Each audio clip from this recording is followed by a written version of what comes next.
After my last video, a lot of people had opinions. Apparently, I'm a dangerous, irresponsible rider. So let's talk about it. I was literally just riding from London to Southend Shakedown with my friends. Point A to point B. Normal ride to a bike meet.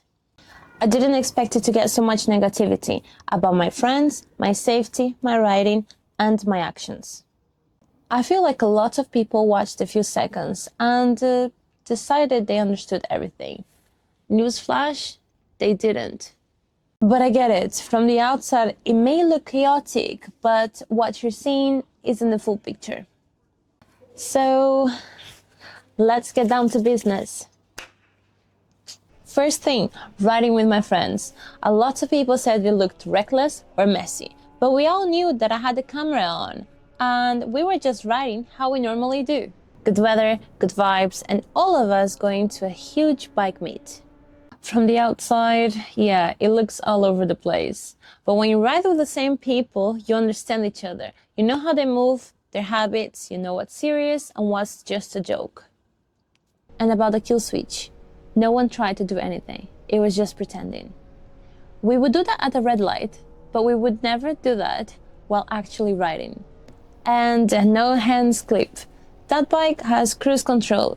I know it might look dangerous on the camera, but the rider knows what he's doing. When you ride, you see things way before they happen. You plan it. And when we got there, yeah, there's thousands of bikes. From the outside, it looks hectic. Bikes and cars everywhere, people everywhere. I know. But what you don't see is awareness. You're constantly reading spacing, movement, and intentions. There's actually a flow to it. It looks messy, but when you're actually in it, it's a different kind of awareness. Mirrors being folded in. That doesn't mean you're not aware. You shoulder check, you move your head, you still see everything around you. And yes, I use my mirrors. I just didn't include every second of that. And even with mirrors, you still shoulder check anyway. When you ride, awareness isn't just mirrors. It's head movement, positioning, what you hear, what you feel, everything around you. Revving. This one really triggered people, but it's a bike meet. People go there for the bikes, the atmosphere, and yeah, the sound. You literally have people asking you to rev. That's part of the culture. It's the same as tunnels. People rev because of the echo.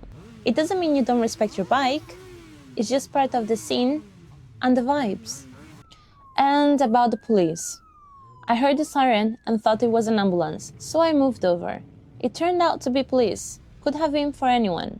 The only thing they mentioned was my plate being too horizontal. And yes, I know, that's my choice. It's my bike. Filtering was another thing. From a clip, it looks fast, but from the bike, it's controlled. You're constantly judging space, speed, how cars move. It's not random, it's decision after decision.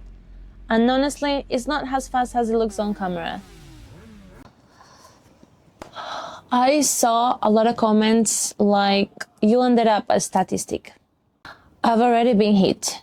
It was a hit and run. And when that happened, I was doing everything right. Speed limit, lane, and I still got hit from behind. They left me there. I spent 11 months recovering, and I still came back to keep riding. So I know. I ride aware, very aware. And then people saying I don't represent bikers. I have my racing license. I ride on track.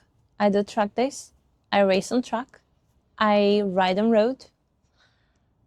I know how to ride very well. Another one, music. I use car though, and it's an intercom in the helmet, and it's completely legal. People were complaining the fact that I was listening to music into my car and I couldn't hear anything.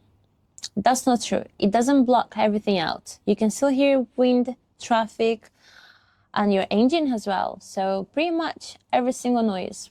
It's not like you're riding with noise cancelling earplugs. Awareness isn't just sound anyway, it's everything combined. And this is probably the biggest thing. A short clip doesn't show the full ride. You're seeing seconds, not the full situation. Not the awareness, not the decisions. And definitely not how I ride overall. And to be fair, not every comment was hate. There were people who understood, but the negative voices are always the loudest, and I try to not let it affect me.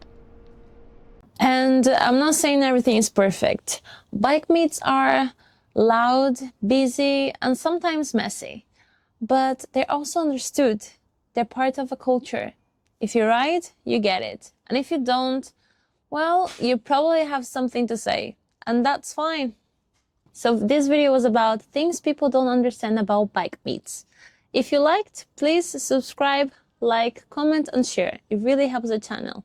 Thank you so much, and see you in the next video.